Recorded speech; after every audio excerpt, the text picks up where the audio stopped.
One day, you fill up your tank, and the price seems reasonable. The next day, it's skyrocketed. By the end of the week, it might be back down. But why?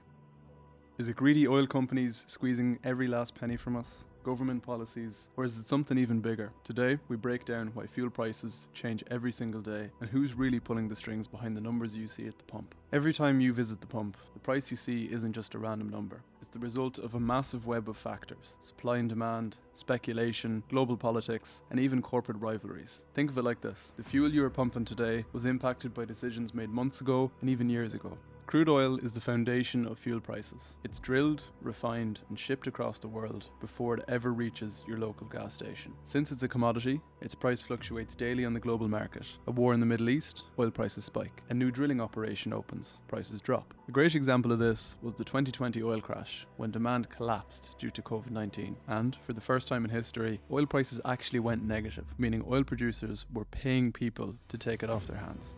A year later, prices soared to record highs. But who really controls these fluctuations? Enter OPEC, the puppet master of oil prices. OPEC stands for the Organization of the Petroleum Exporting Countries. This cartel of 13 oil-rich nations effectively controls 40% of the world's crude oil supply. When OPEC decides to cut oil production, supply shrinks and prices go up. When they flood the market with oil, prices drop. This happened in 2022, but it's not just OPEC.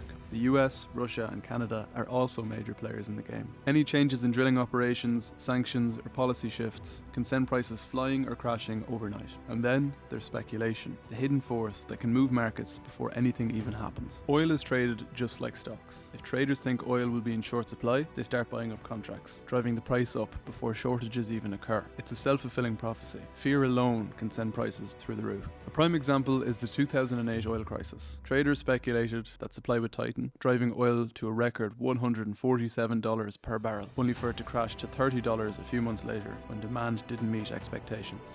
And sometimes, oil companies themselves wage wars that influence the price you pay. One of the biggest corporate rivalries in oil history was between Standard Oil and Texaco.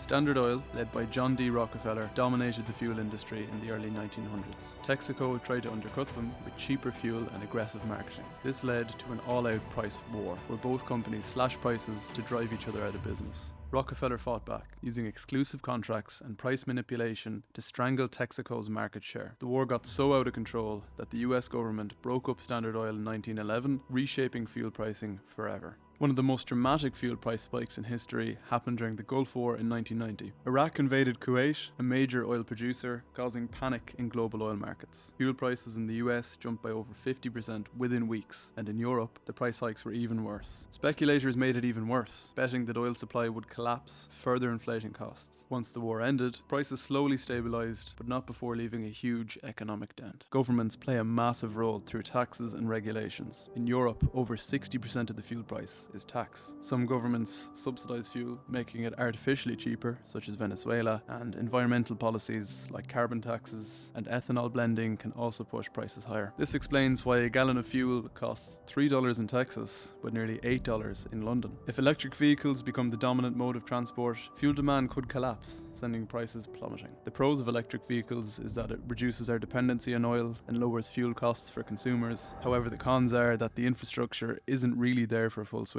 There is a very high initial cost of electric vehicles, especially to mass produce them globally, and oil-rich economies such as Kuwait or Saudi Arabia could struggle. So that's it.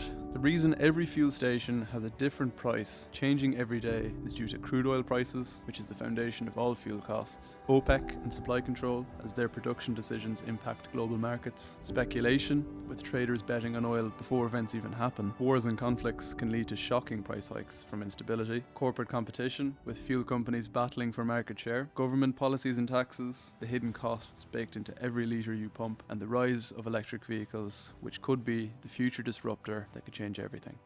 If you found this video informative, check out some of our other videos on similar topics and subscribe so you don't miss an upload.